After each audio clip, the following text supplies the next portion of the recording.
A nation is at its most dangerous when it lives on the bleeding edge of technological advancement. The first ancient peoples to forge weapons of bronze and then steel and then gunpowder leapt past even their most formidable adversaries, while the first modern nations to leverage the Gatling gun, the nuclear bomb, or the design elements of stealth aircraft gained a massive advantage in battle. Today, that technological sprint continues in new areas: hypersonic weapons, artificial intelligence, directed energy, and more. But if you've heard it during one discussion on some cutting-edge military technology, then you've heard it a million times. If this is what they tell us about, then just imagine the secret weapons they must be keeping hidden. But on this episode of WarFronts, we're going to push back on that assumption because at its core, that's precisely what it is. While it may seem entirely believable that nations build and keep secret weapons as a matter of course, there is a massive difference between believing that assumption because it sounds right and believing that assumption because it's true. So today we're going to dig really deep into the notion of secret weapons, what they are, why they're important, and why, in truth, they might just be a whole lot less common than the internet would have you believe. Before we dive into the reasons why secret weapon technology might be overblown at best, we've got to explore the other side of the coin. Now, we here at WarFronts, we believe in a good debate, and before any debunking takes place, we should understand just why the idea of secret weapons is so prevalent. Some of the reasons are a bit less relevant for the discussion we're about to have, so we'll mention them only briefly. These are the cultural reasons that books, movies, television, and other media have focused around the idea of secret weapons for so many decades that they're now deeply entrenched in the way that the public thinks about warfare. Closely interrelated are the reasons relating to what we might call hype, or in today's world of social media, engagement. People love a good secret. People love things that go boom. Content about secret things that go boom, well, I know very well that it does really well. And when that sort of content does well, we're incentivized to make more of that sort of stuff. We live in a world where both the hardcore military content types and more general creators are incentivized to flood the zone with secret weapons content, and the more attention a subject like that gets, the bigger it feels, right? The more important argument in favor of secret weapons is that they do present real and undeniable advantages in a wartime environment. So let's say Nation A and Nation B go and have a naval battle, and Nation A is both 100% sure that it doesn't have any submarines and pretty sure that Nation B doesn't have any either. If Nation B shows up with a pack of secret submarines prowling the deep and Nation A has no idea, then that naval battle is going to be over really, really quickly. It's obvious, it's intuitive, and it works on just about every sort and level of warfare. A country with a secret AI that can engage in super high-level grand strategy is going to overwhelm a country where the military relies on a handful of coked-up crackpot generals. A dogfight between 100 non-stealthy planes and 100 secret unexpected stealth planes isn't a dogfight, it is a massacre. It's the large-scale equivalent of tricking your adversary into bringing a knife to what they think is a knife fight, only to show up and inform them that, really, this is a gunfight. And perhaps most important of all, humankind does have a very real history of developing and using secret weapons. The tank, for example, was a concept first developed by Britain during World War I, with even the name tank referring to Britain's cover story for their new weapons, describing them as water tanks to obscure their true purpose. Now, Britain would somewhat botch the big reveal, only sending relatively small numbers into battle when they were unveiled, but the program had been kept secret until the moment of truth finally arrived. During World War II, Nazi leader Adolf Hitler became something of a connoisseur of secret weapons, including the Third Reich's jet-powered and rocket-powered aircraft, its advanced U-boats, and most of all, its V-1 and V-2 missile programs. During that same period, the British built the cavity magnetron, an essential radar component that allowed radar to be mounted on patrol aircraft for the very first time. And the Americans, of course, had the Manhattan Project, eventually resulting in history's first and only pair of nuclear detonations in a war environment. And today, some secret weapons are strongly suspected to be operational as we speak. The United States, for example, is thought to have a number of them. Take, for example, the RQ-180, a suspected unmanned stealth aircraft that's thought to be in regular frontline operation across the world. It's never been formally acknowledged other than a couple of hints dropped in a promotional video for the US Air Force, but it's been studied extensively enough that aviation experts feel they've got a pretty good idea of its capabilities. The same could be said for the SR-72, an aircraft that's never actively been confirmed as currently in development or operation, but that again is widely thought to be either in production now or close to starting that process. Some in the aviation world even suspect that the Dark Star aircraft in the 2022 film Top Gun: Maverick is designed intentionally as a close analog to the real thing. And America is known to have developed other secret weapons operationally. Take Stuxnet, a cyber weapon that was developed and distributed secretly until it had successfully infected the computers of a nuclear fuel enrichment facility in Iran. Or there are America's stealth versions of its Black Hawk helicopter, something the world only knows about because one of them crashed during the commando raid that assassinated Osama bin Laden and that the US government has still never formally acknowledged. China has similar secrets too. According to one 2023 intelligence leak, China was found to have tested and deployed a long-range hypersonic missile that the US hadn't previously known about and that is seemingly able to dodge American air defenses. In 2022, Turkey accidentally leaked footage that showed it was testing a covertly developed short-range missile system, while in 2024 the United States confirmed that Russia had secretly launched a satellite with the capacity to attack other satellites in orbit. Several other nations are known or believed to have been working on programs in secret, and it stands to reason that if some such programs are known publicly, then others are almost certain to have escaped the world's attention.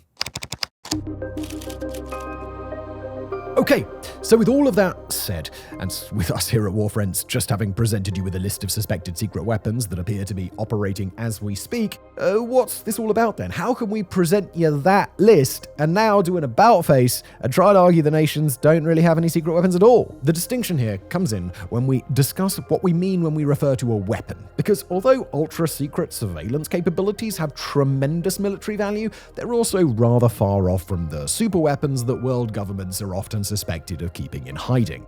America's purported reconnaissance aircraft are meant to gather and relay information, and its crashed stealth helicopter was intended to avoid compromising a secret operation.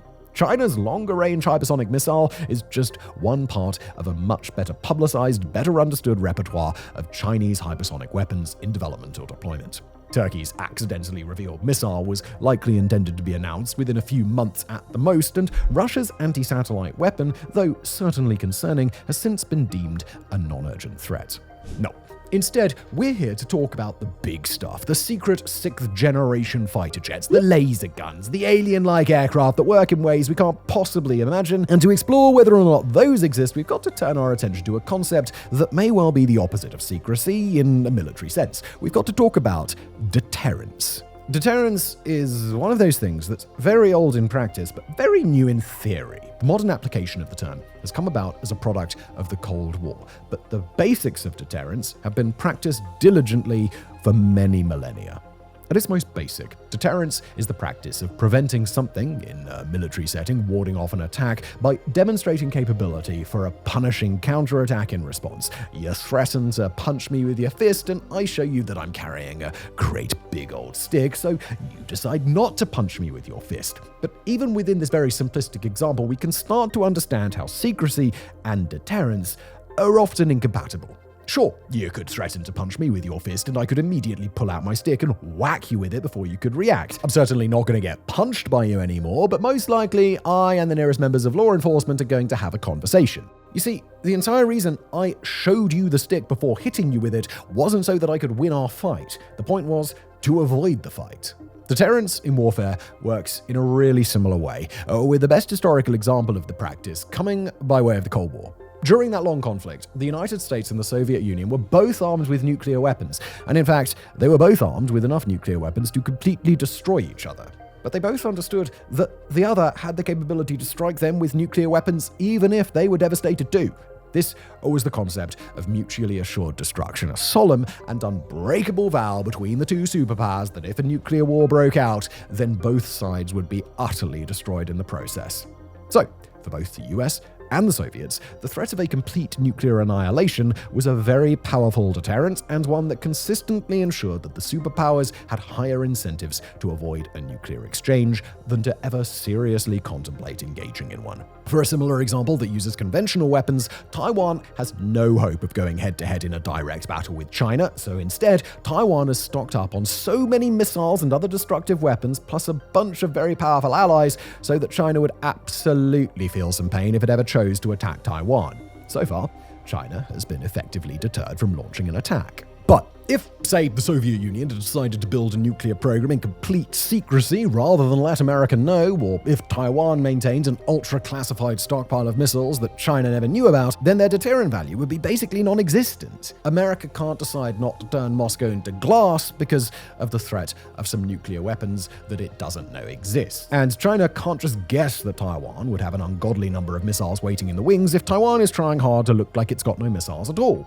Sure, in these examples, Taiwan or the Soviet Union would then gain the opportunity to launch a preemptive strike, but just like me hitting you with a stick and then getting taken to a police station, launching that preemptive strike starts a conflict with real consequences for everybody. The goal with deterrence isn't to win a military conflict. The goal is to ensure that such a conflict never actually happens. So, with that comparison in mind, we can ask a more pointed question. Do we live in a world of preemptive strikes or a world of deterrence? After all, if we live in a world of preemptive strikes, then there's a lot of value in building secret weapons that can wipe an adversary out. But if we live in a world of deterrence, then the practical move is to loudly advertise that you've got such a weapon rather than keeping it a secret at all. And despite the fact that we've seen some preemptive strikes in the last few years, like Russia's invasion of Ukraine and the October 7th terror attacks by Hamas against Israel, the broader reality is that planet Earth in the 21st century is very much a world of deterrence. The North Atlantic Treaty Organization, or NATO, exists to deter Russia from taking action against Europe. North Korea keeps a close ally in China, and South Korea keeps a close ally in the United States to deter each other from launching strikes or invasions. Israel maintains a very modern military and a technologically unacknowledged but widely known nuclear arsenal to deter the Middle East from attacking it at large scale, which, to be clear, it still hasn't, at least at the time of writing. The United States and China build complex military capabilities to deter each other. Saudi Arabia and Iran build up their strike capabilities to deter each other. India and Pakistan have nuclear arsenals to deter each other.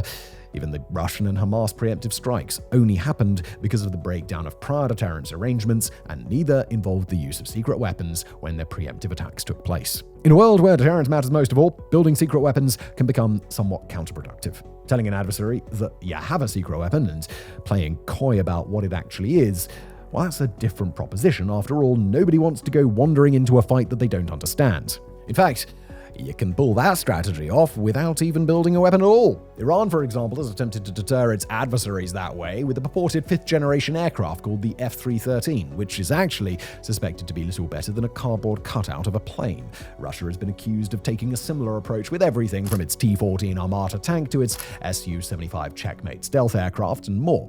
But keeping design, development, procurement, and deployment all secret on a weapon that a nation actually intends to use doesn't make much sense in today's world. In conflicts between any two modern major powers, both powers involved will be able to deliver substantial harm to the other, causing both to push for deterrence rather than think about secret weapons. When a major power is going up against a weaker adversary, then it makes little sense to deploy a secret weapon, even if it does exist. After all, why spoil the secret when it could be saved for a more dangerous enemy, even though that powerful enemy, as we've just established, is not someone worth going to war with?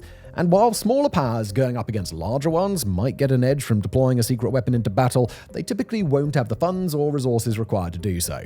Even if they did, they'd stand to gain more by revealing such a weapon and threatening to use it, instead of using it in a fight with an enemy powerful enough to kick their asses regardless. After all, if it's not enough of a weapon to be a deterrent, is it really enough of a weapon to turn the tide of a conflict? And it's here that any military strategist advocating for nuclear weapons begins to sound like someone who's been dating the same person for a decade but never proposed. Sure, it's a nice idea, but it's just never really the right time. Indeed, while a secret weapon will always have some practical value in today's world, the value of that weapon as a deterrent will almost always be greater than the value that comes from using it in a surprise reveal. Just look at some of the real technologies of today's world that could have been kept secret. Neither America's F-22 nor China's J-20 have ever had to fight against a force of piloted enemy fighters or bombers. If they were kept in reserve as a secret weapon, they might still be a secret. Instead, they were put on full display. When the US built a stealth ship called the Sea Shadow back in the 1980s, and its Zumwalt-class stealth destroyer was first commissioned in 2016, both programs were announced to the public rather than kept secret. Why? Because an adversary navy would tread a whole lot more carefully if they knew a stealth destroyer might be sneaking up behind them. The world's major military powers have been racing to acquire hypersonic weapons for a decade and more, but that contest hasn't exactly been quiet, and it's featured claims by at least one nation, Russia, that it possessed hypersonic weapons when in reality its weapons didn't meet the criteria as advertised. And even the historical and modern weapons projects that have been kept secret weren't secret because they were intended for a surprise attack. America's F-117 Nighthawk did get its first use in a surprise attack, but it was kept a secret so that other world nations couldn't study the plane's profile to glean information about how to make stealth aircraft. The B-2 bomber was kept secret. Again, not because it was intended for a surprise attack, but because the longer the world couldn't study its shape, especially its engines, the longer the US could maintain a head start with its stealth bombers. Again, as a deterrent. In fact, we could say this about all stealth aircraft. The reason they're kept secret is never for first use in a surprise attack. They do surprise attacks all the time, and if their stealth technology is all it's supposed to be, then it doesn't matter that the enemy knows they exist. And the Manhattan Project wasn't conducted in such secrecy because the US was trying to keep its atom bomb secret till deployment. It was conducted in secrecy because if the Axis learned about the technological and scientific advances involved in making it, they could have gotten there first. In fact, research on nearly all nuclear fission-related science went dark around 1938 or 1939 on both sides of the war. Again, the program was secret, but the reason why was a lot more complicated than simply using a new weapon by surprise. So finally, we come to the part of this episode where we get to answer our own question. Do countries really keep secret weapons? And the answer is, well, sometimes, but not in the way that Reddit, Quora, or even our own comment section might sometimes have you believe. Yes, there are almost certainly secret weapons out there. Some are kept secret because their technology hasn't yet matured to a level where it can be tested in combat, in case its owner nation tries to use it as a deterrent, but another nation calls their bluff. Others are kept secret because they rely on technologies that one nation, or perhaps one alliance of friendly nations, would like to have a monopoly on. Others are kept secret because they're not actually weapons at all, just big ideas or scary-looking vaporware meant to make an adversary more hesitant than they actually need to be. There's also the category of secret military equipment that's operational, but in all likelihood, only a relatively small proportion of these weapons are meant for offensive use. Many of them will be intelligence-collecting assets, a sophisticated stealth drone, for example, or a cyber intelligence tool meant to infiltrate and scrape out an adversary's data secrets. These are kept secret because in the world of military intelligence, you don't want an adversary to know what information you're collecting, and you certainly don't want them to know how you got it. Others are tools of infiltration, like America's stealth Black Hawk helicopters. They're a secret, but they're not really the weapon in this scenario. The Black Ops commandos inside those helicopters are the weapon, while the helicopter itself is a delivery mechanism, allowing those commandos to pop up unexpectedly and by means that are hard for an adversary to establish. Still, other secret weapons might be kept secret due to the technology involved in creating them. A super advanced AI, for example, of a sophistication that the nation that created it certainly wouldn't want other nations to believe might be achievable. And others are weapons that don't just maximize their effect because of surprise, but they depend on surprise completely. The easiest way to think about that is by using the cybersecurity term of a zero-day exploit. These sorts of weapons take advantage of a vulnerability that their target is completely unaware of. If we dive into fantasy land a bit, perhaps say Russia has found a previously unknown problem with NATO air defenses where any incoming missile can avoid being intercepted by doing a loop-the-loop while an interceptor is incoming. Thus, in a hypothetical world, Russia might engineer secret missiles that are designed to perform loop-the-loops at a particular time, knowing that if it revealed such capability to the world, NATO would start asking questions and eventually realize and fix its own vulnerability. In fact, this is exactly what the real-world Stuxnet cyber weapon did, taking advantage of a zero-day exploit in Iran's nuclear facilities before Iran caught on. But true wonder weapons are highly unlikely to stay secret any longer than they absolutely need to, because ultimately we don't live in a world of preemptive strikes. And that's a really good thing. We live in a world of deterrence, where nations choose not to go to war with each other, not because of many high ideals of peace or restraint, but because they're worried that they might get messed up while they're trying to pick a fight. Certain capabilities might be kept hidden. For example, if the F-22 is a secret button that makes it not just stealthy but fully invisible, then that would be a hell of a surprise. But keeping the F-22 itself secret makes zero sense compared to the relative value of making sure America's adversaries know it exists. The same is true for any advanced military capability. It can be a good thing to undersell a little bit what it's truly capable of. That sort of deception confers valuable advantages in specific scenarios, but to lie and say that a weapon or weapon system doesn't even exist is a decision that comes with limited value at best. There are exceptions, as with anything else. If, for example, China wanted to wipe out Russia, but had a secret air defense system that was 100% effective at intercepting incoming nuclear weapons, then sure, it could goad Russia into a nuclear strike, destroy its entire wave of weapons, and then retaliate with devastating effect. But that example is quite obviously a stretch. And so are most of the examples where keeping such a major capability secret until the last second would actually make sense. There are pieces of secret military hardware out there. They're being tested in labs, being built in factories, being deployed onto military bases, and perhaps even operating in the field as we speak. But the kind of superweapons that would blow our tiny human minds or bring wars to a stunning conclusion in the blink of an eye, well, one of two things is true. Either they don't exist, or they're not ready. Because once they're ready, they won't stay secret for very long. Thanks for watching.